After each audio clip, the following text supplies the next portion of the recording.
en el transcurso del programa. Pero déjenme ahora saludar al doctor Santiago Nieto, titular de la Unidad de Inteligencia Financiera de la Secretaría de Hacienda y Crédito Público. Doctor, ¿cómo te va? Muy buenos días, te saludo con mucho gusto como siempre. ¿Qué tal, Vicente? Un saludo. ¿Me escuchas bien? Sí, sí lo escucho bien, doctor. Perfecto, aquí a la orden. Oiga, don Santiago, pues mucha información que compartir con la audiencia de Sin Censura. Déjeme iniciar preguntándole, porque también es un caso reciente, porque es un caso que acapara espacios en medios de comunicación. ¿La Unidad de Inteligencia Financiera mantiene congeladas las cuentas de Andrés Roemer? Bueno, es correcto. Sí, recibimos una denuncia de 8 personas víctimas del señor Roemer. Trabajamos de forma conjunta con la Fiscalía General de Justicia, con la fiscal Ernestina Godoy, y particularmente con el área de combate a la trata de personas y violencia contra las mujeres, que encabeza la fiscal Laura Borbolla. Nos solicitaron información respecto al análisis financiero de Roemer y encontramos temas vinculados con un proyecto denominado La Ciudad de las Ideas y con una persona moral que él, encabeza, una persona jurídica que tenía el mismo domicilio de otra y que recibía unos 500 millones de pesos de transferencias. A partir de ahí hacía transferencias internacionales a Estados Unidos, Israel, y encontrábamos que no había, concordancia con el reporte ante la Secretaría de Hacienda, particularmente ante el Servicio de Administración Tributaria. Encontramos una especie de encontramos evasión fiscal y defraudación fiscal, y eso nos llevó al congelamiento de las cuentas, también como una medida ya consensuada con la Fiscalía de la Ciudad de México. Con la Fiscalía hemos trabajado muchos casos vinculados con trata de personas, y el acuerdo, el compromiso, y también de corrupción política, por supuesto, y el acuerdo es que cuando tengamos algo donde encontremos algún tipo de ilicitud financiera, hacer el congelamiento de las cuentas y entregar toda la información a la instancia competente. Yo creo que es relevante que se hayan conseguido estos órdenes de aprehensión. En el caso particular de los 2 últimos casos que hemos trabajado con la Fiscalía de la Ciudad de México están relacionados con trata, el caso Cuauhtémoc Gutiérrez de la Torre y el caso de Andrés Roemer, con temas de delitos de naturaleza sexual, y bueno, creo que es importante que sigamos trabajando en esa tónica. También con ellos y con la Secretaría de Seguridad Ciudadana, recientemente tuvimos un caso de éxito que permitió el congelamiento y el desmembramiento de una banda, incluso la detención por parte de la Secretaría de Seguridad Ciudadana, de una banda de personas de nacionalidad nigeriana que se encargaban de presionar a mexicanas para abrir cuentas, a partir de poderes movían los dineros de esas cuentas en las que recibían dinero de Space, de Estados Unidos, básicamente, de Suiza, de Canadá, a partir de trabajo de hackers para desviar los recursos a México y de México a Nigeria.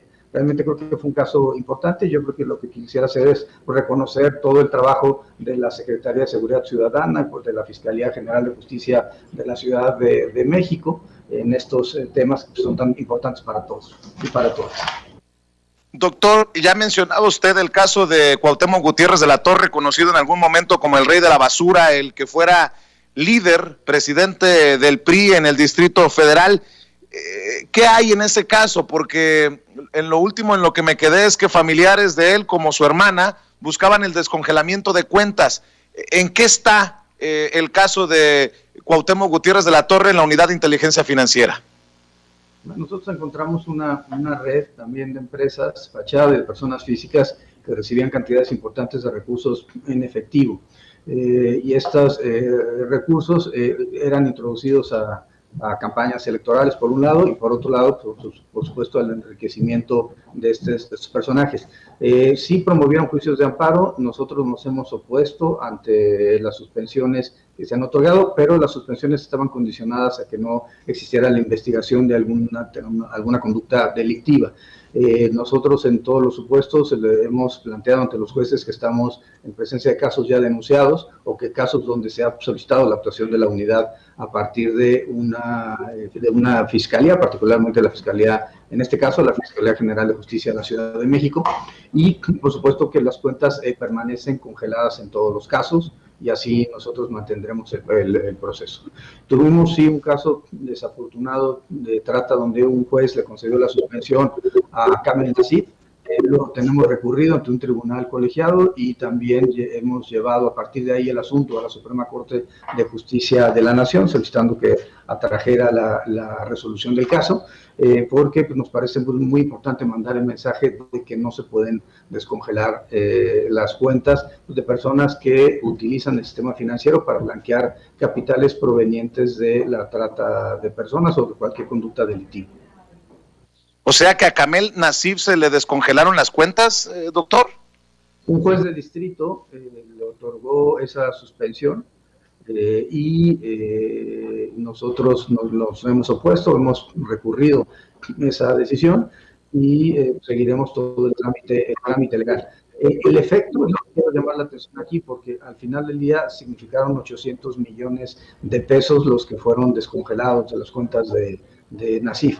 Y otro caso relevante en donde nos hemos opuesto y las cuentas permanecen bloqueadas es el caso del gobernador cabeza de vaca del estado de Tamaulipas, en donde pues ya ha procedido el desafuero, como todos y todas sabemos, y en este momento él tiene una suspensión para que no se cumplimente una orden de aprehensión en su contra. Creo que los resultados electorales en Tamaulipas son claros respecto a la percepción ciudadana de este caso en particular, y nosotros vamos a seguir insistiendo para que se judicialice todas las carpetas de investigación y todos los casos que hemos denunciado respecto al enriquecimiento ilícito y peculado en el caso de cabeza de vaca. Doctor, en el caso de este proceso electoral que acabamos de vivir, algunos dirán de sufrir en nuestro país del 6 de junio, ¿se está investigando transacciones financieras en torno a ciertos candidatos? Te lo pregunto, doctor, porque mucho se ha hablado de presuntos apoyos económicos del gobernador Enrique Alfaro desde Jalisco, por ejemplo, a Eliseo Fernández, el candidato de Movimiento Ciudadano en Campeche, a Samuel García, el candidato de Movimiento Ciudadano en Nuevo León. Se está investigando a estas transacciones, se está investigando a estos personajes, insisto, Enrique Alfaro, gobernador de Movimiento Ciudadano en Jalisco, a Samuel García, gobernador electo de Nuevo León de Movimiento Ciudadano, y el candidato de Movimiento Ciudadano a Campeche.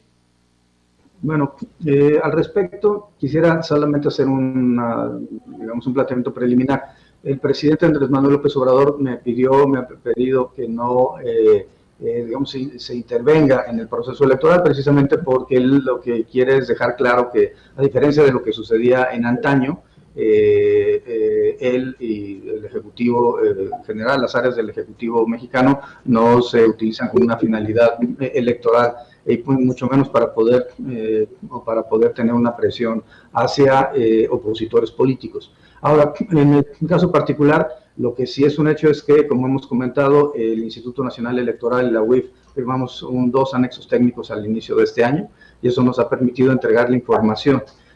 Hoy mismo hay una reunión entre la UIF y el INE para poder entregarles información de todas y todos los candidatos a las gubernaturas de las entidades federativas, de las 15 entidades federativas que renovaron el Ejecutivo local en este proceso 2021. Asimismo, le hemos proporcionado al INE información financiera respecto a más de 16,000 personas físicas y morales que forman parte de su padrón de proveedores, y se han generado ya los primeros casos relacionados con lo electoral.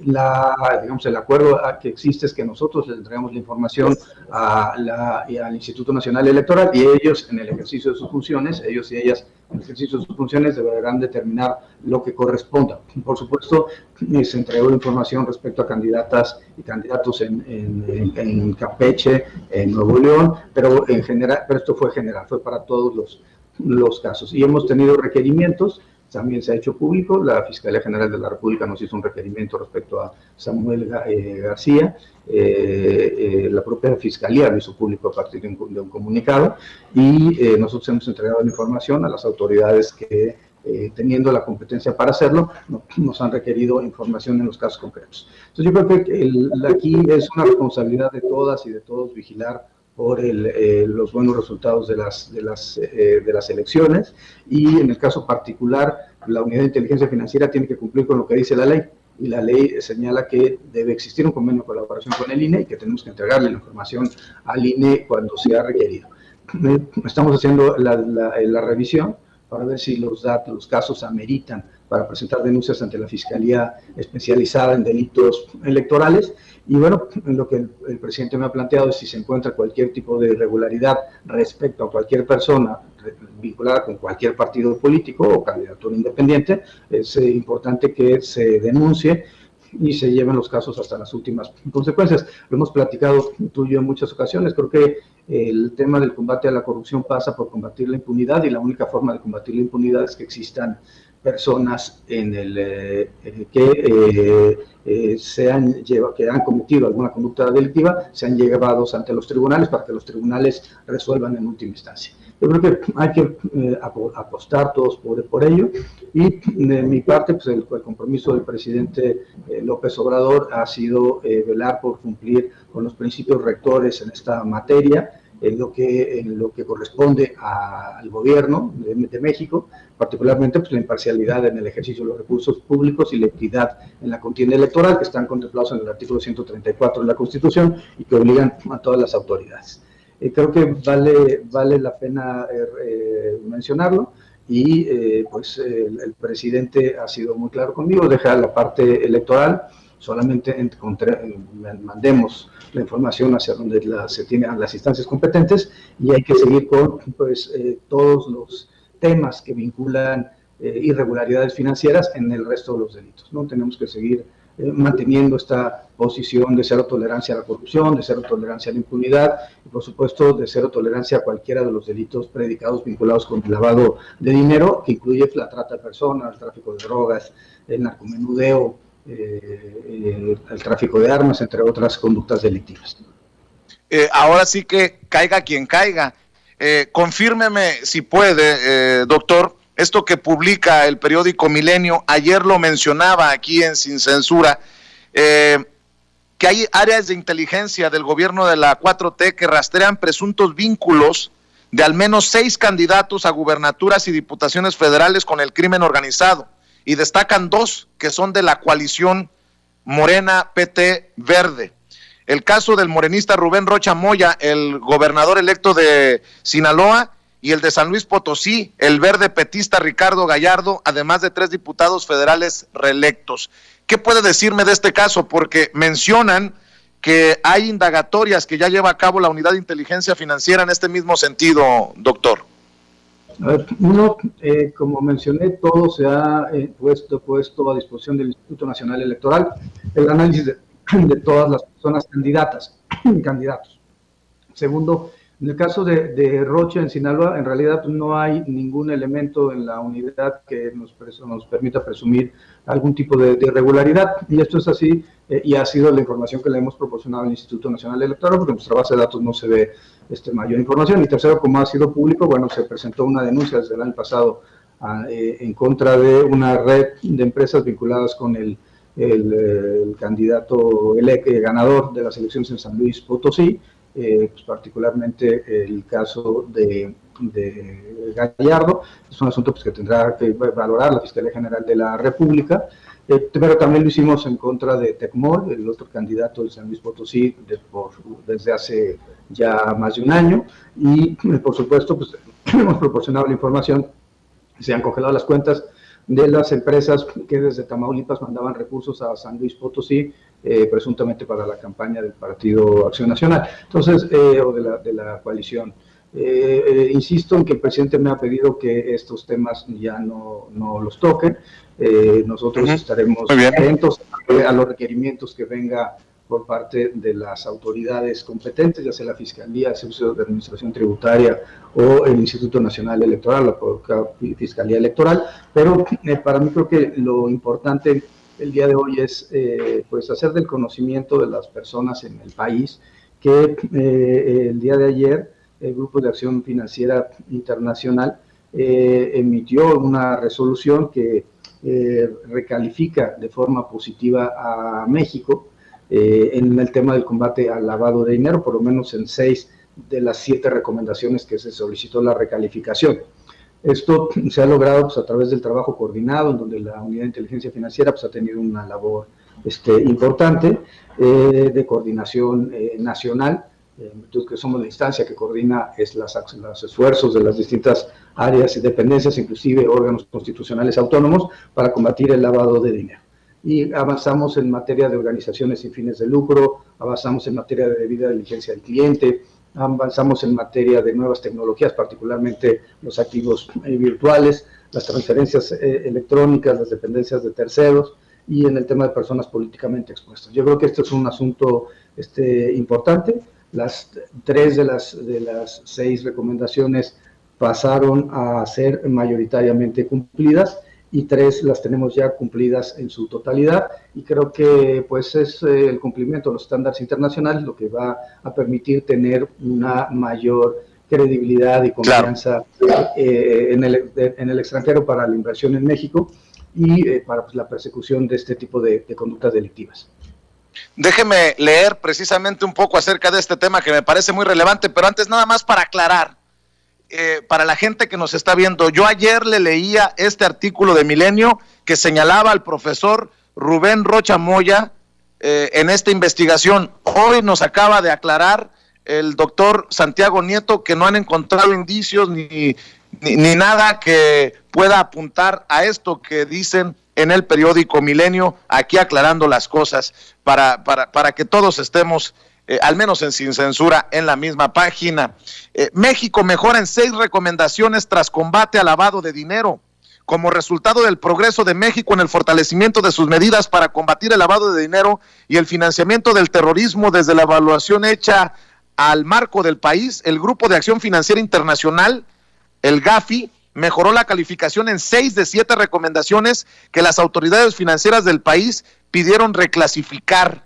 El organismo intergubernamental que busca desarrollar políticas para combatir el lavado de dinero y financiamiento al terrorismo resolvió que México mejoró en las recomendaciones sobre organizaciones sin fines de lucro, la debida diligencia del cliente, personas expuestas políticamente, nuevas tecnologías, transferencias electrónicas y dependencia en terceros. Pues es un gran avance en esto que creo que no hay forma de regatearle al presidente Andrés Manuel López Obrador el reconocimiento que es la lucha contra la corrupción y de la que usted, doctor, forma parte importante y así lo reconoce la gente.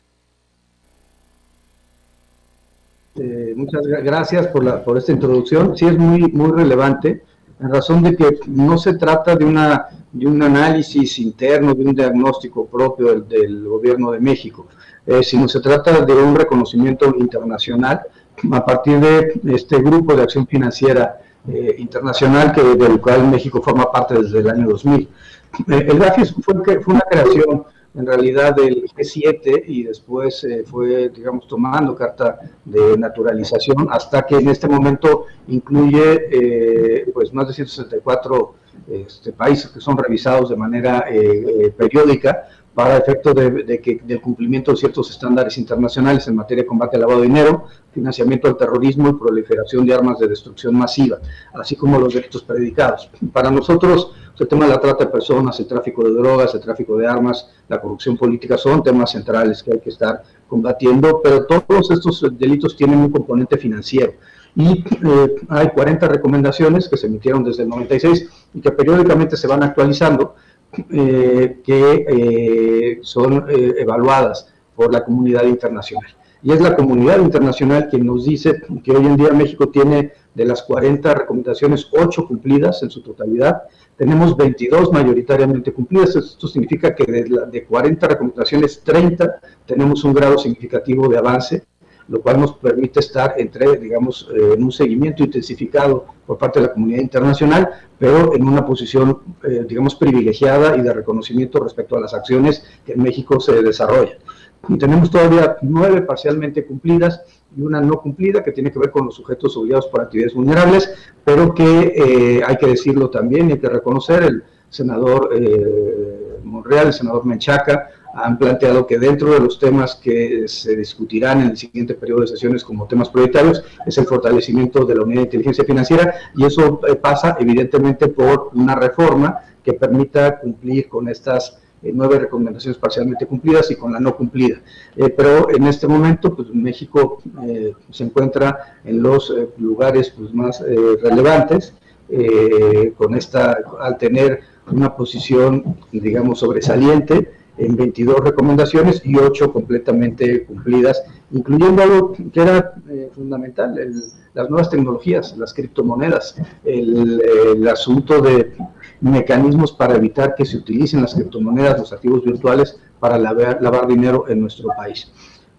Esto además implica pues, una transformación tecnológica relevante. Seguimos nosotros impulsando una lucha para identificar a los beneficiarios finales de casos de corrupción, de la mano de la secretaria de Economía, Tatiana Cloutier, que tiene un rol importante por la información que tiene respecto a la constitución de las empresas, de las sociedades mercantiles en México. Y bueno, pues seguiremos avanzando en esta lucha que ha planteado el presidente López Obrador de combatir la corrupción, combatir la impunidad y combatir sobre todo en aquellos temas, en aquellos temas que le causan daño a las familias mexicanas, ¿no? El caso de la corrupción, pues finalmente significa concentración de riqueza, significa mayores desigualdades sociales. Los temas vinculados con la trata de personas terminan afectando en muchas ocasiones a niñas y niños, sobre todo de comunidades rurales y de municipios pobres, en estados como Tlaxcala, como Chiapas, como Guerrero, como Oaxaca. Entonces, creo que todas estas conductas son algo que tenemos que combatir de manera directa, y yo veo un enorme compromiso del presidente Andrés Manuel López Obrador en tener una política que ataque sobre todo las estructuras financieras de los grupos delictivos y que bueno, por supuesto, que permita tener un mejor mecanismo de seguridad a partir de un instrumento como la Guardia Nacional. Acabamos de terminar hace unos días, bueno, mañana tendremos un evento también respecto a la Guardia Nacional, y hay que reconocer tanto al general Bucio como a la secretaria Rosa Isela Rodríguez por el avance que se ha tenido en la construcción de un grupo especializado en temas de combate al lavado de dinero y financiamiento del terrorismo, que se denominará Guardia Financiera. Creo que este es un avance relevante, que junto con los recientes convenios con la Secretaría de Gobernación, creo que nos pueden ayudar a cumplir de mejor forma el estándar internacional y además cumplir con la instrucción del presidente Andrés Manuel López Obrador. Doctor, si me permite, sé que tienes que correr en pocos minutos. 3 planteamientos, si me permites. 1, con estas victorias de la coalición Juntos Haremos Historia o Juntos Hacemos Historia, en esta redistribución del poder en los estados, ¿beneficia la lucha contra la corrupción? Entendiendo que hay personajes que a lo mejor pues no tendrían una actitud de puertas abiertas para un Santiago Nieto, una unidad de inteligencia financiera, llámese por ejemplo Cabeza de Vaca en Tamaulipas, solo lo menciono como ejemplo. ¿Ayuda a la lucha contra la corrupción tener aliados a nivel estatal? Porque ahí también hay una lucha importante que dar, ¿no? Sí, por supuesto. Yo creo que el hecho de que Morena tenga ya más de la mitad de las gobernaturas es un paso importante en el proyecto del presidente López Obrador. Creo que también nos ayudará a combatir mejor la corrupción a partir de que las fiscalías locales se sumen en este esfuerzo. Quiero decir que sí hemos trabajado con varias fiscalías, trabajamos con la Fiscalía de Chihuahua, el caso de César Duarte, hemos trabajado con la Fiscalía del Estado de México, temas de trata, trabajamos con la Fiscalía de Nayarit, el asunto del exgobernador Sandoval, y bueno, tenemos que seguir en esa tónica. Creo que el hecho de que estos estados cambien, llevará a la revisión de los procedimientos penales y los casos de corrupción que se encontraran en estas entidades federativas, ¿no? Creo que es muy importante ver que no haya transferencias, que no se generen bloques como lo vimos en algunos estados, y que sobre todo que no se solape la corrupción. Yo creo que las alternancias nos permiten eso, generar mejores mecanismos y mejores incentivos para poder llevar a los responsables ante los tribunales, y nosotros estaremos en esa tónica, colaborando con los gobiernos locales para efecto de poder hacer una revisión hacia el pasado y evitar que hacia el futuro se generen nuevos actos de corrupción. Doctor, yo sé que estás comprometido, ya lo dijiste en algún momento aquí en Sin Censura, que vas a votar sí en la consulta popular para investigar y enjuiciar a los actores políticos del pasado, incluyendo a los expresidentes. ¿Cómo ves este proceso, que tiene, por cierto, mucha resistencia en medios de comunicación, en políticos? Creo que quedan exhibidos de qué lado de la historia están esos que se oponen a la consulta popular. Y has pensado, porque ya está muy cerca la consulta, en el papel que jugará la Unidad de Inteligencia Financiera, en el papel que jugará Santiago Nieto si él sí gana. Te lo pregunto porque una y otra vez hemos hablado de, ya están investigando las finanzas de Peña Nieto, ya están investigando las finanzas de Fox, las finanzas de Salinas, las finanzas de Zedillo, las finanzas de todos los expresidentes, obviamente. Yo te pregunto, ¿qué papel jugaría la Unidad de Inteligencia Financiera en el caso de que gane el sí, y ojalá que gane el sí? Bueno, yo por supuesto votaré por el sí. Yo creo que primero se trata de un ejercicio de un derecho fundamental, el derecho al voto desde la parte activa. Por otro lado, es una obligación constitucional que tiene el Instituto Nacional Electoral. La consejera Humphrey lo ha mencionado contigo. Es importante que se avanzara en un modelo que fuera mucho más barato, y eso podría ser el voto electrónico o el voto por sistemas computacionales, que evidentemente tendría que buscarse los mecanismos para evitar que hubiera cualquier tipo de duda respecto a los resultados. Yo creo que hay una posición de la sociedad mexicana de el combatir a la impunidad que hemos visto en estos casos particulares de expresidentes, y yo creo que es importante que todos y todas colaboremos en este 1 de agosto en expresar la voluntad ciudadana. Para eso tenemos desde la Constitución un diseño previsto para una consulta popular. La tiene que organizar el Instituto Nacional Electoral, de acuerdo con lo que señala la Constitución, y yo creo que yo coincido con la consejera Humphrey que hay que dejar atrás estas, digamos, formas tradicionales, y hay que ver mecanismos que nos puedan permitir tener procesos electorales o de consulta popular que sean mucho más austeros. Y eso pues, se logra pues, a través de modificar las tecnologías. No es nada extraño. Bueno, al final del día la Unidad de Inteligencia Financiera su trabajo lo hace a través de nuevas tecnologías, y es una instancia segura. No ha habido nadie que haya podido penetrar al sistema de la unidad, y entonces se puede haber seguridad con el ejercicio de los derechos político-electorales. Yo creo que sí, y creo que eso es hacia donde tenemos que ir caminando. La unidad seguirá generando los casos que tenga que generar, colaborando con las autoridades, con la Fiscalía General de la República, con la Secretaría de la Función Pública, con la Auditoría Superior de la Federación y con las fiscalías locales en los casos que seamos requeridos. Y pues insisto que la instrucción del presidente ha sido muy clara. Ha sido todos los asuntos en donde encuentres algún tipo de irregularidad, denúncialos. Nosotros no vamos a ser solapadores de nadie, no vamos a encubrir a nadie. Y bueno, pues pasando la consulta popular, pues habrá una definición de la sociedad mexicana respecto a este tema en particular. Yo, por supuesto, voy por el sí.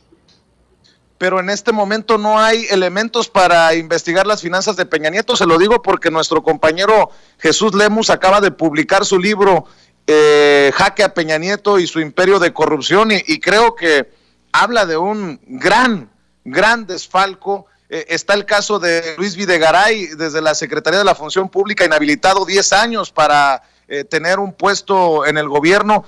Ahí hay irregularidades. ¿Se están investigando las finanzas de estos personajes o todavía no, Santiago Nieto? A ver, hay casos en donde hemos denunciado una serie importante de casos sobre corrupción, ¿no? Lozoya, tenemos 5 denuncias, nos falta todavía una, demasiado grande y por eso no hemos terminado. Hemos entregado la información que nos han requerido las autoridades, por ejemplo, la función pública, en el caso particular de Videgaray.